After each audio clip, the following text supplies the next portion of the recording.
Good morning, everybody. My name is David Carochi, and my persuasive speech today is on homelessness in America.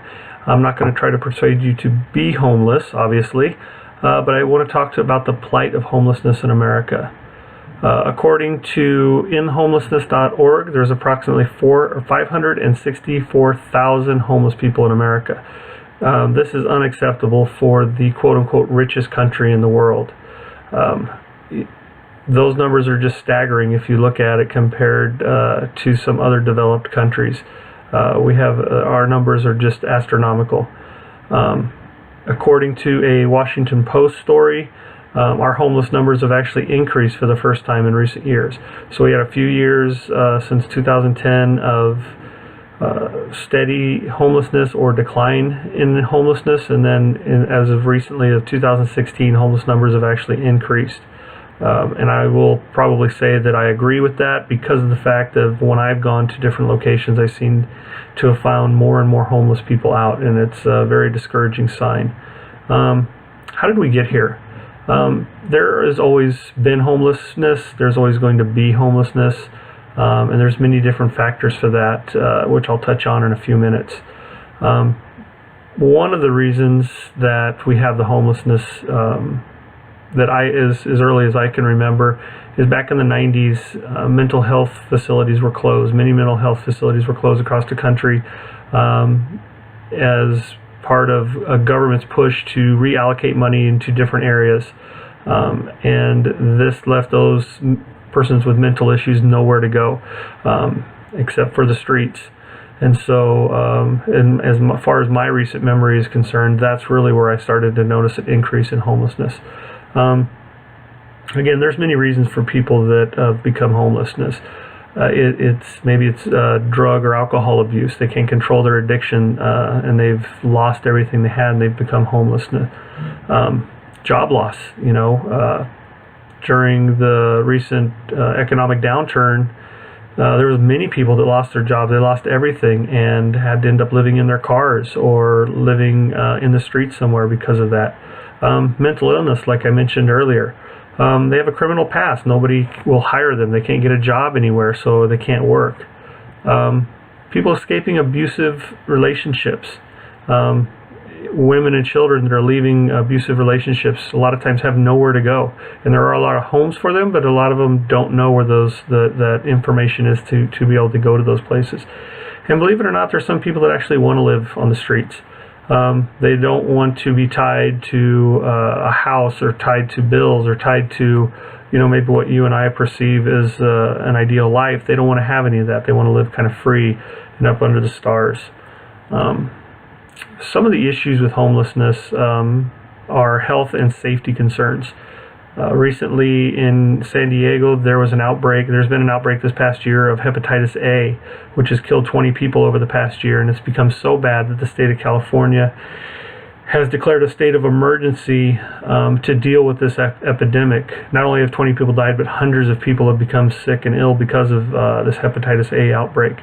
And at this point, they don't see anything stopping it, so they've declared a state of emergency to try to push more dollars to try to help combat that. San Diego has even gone as far as spraying down streets with bleach solution down in their downtown area to try to help kill the disease and bacteria that's growing down there because of the homelessness, and that to clean the streets because of the awful stench that's down there. Another aspect of that is criminal activity.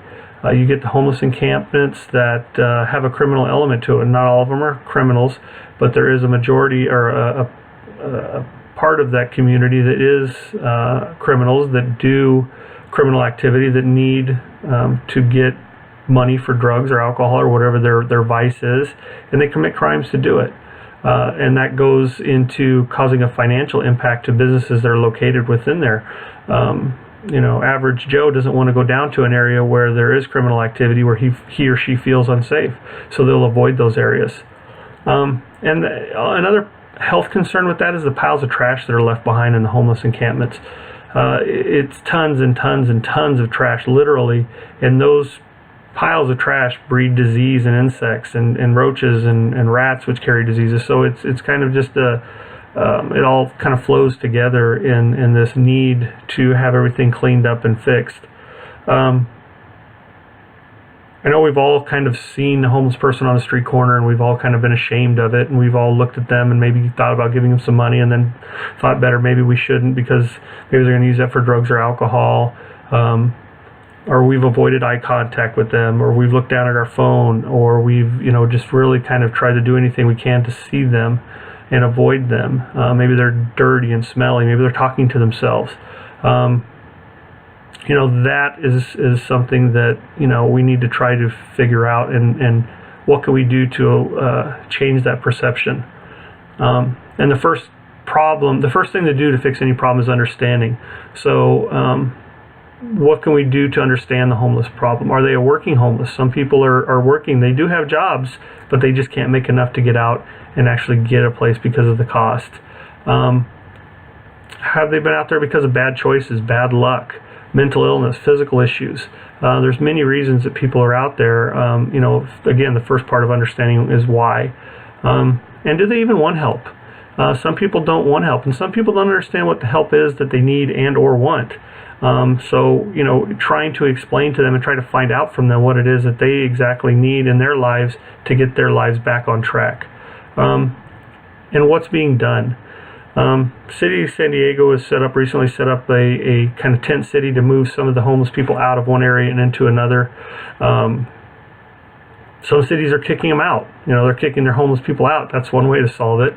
Maybe it's not the best way. And I know there's a developer in San Francisco that is actually taking empty shipping containers and turning those into turning those into small homes for homeless people. How can you help? Reach out. Use your local governments, your local communities, your local churches to see what can be done to help these people and to get them off the street. We can't help them if we don't have the understanding about how to help them. So, working with them, working with your governments, working with your local churches is one way to get and help combat this issue, but don't turn a blind eye to them. They're people just like you and I. Thank you.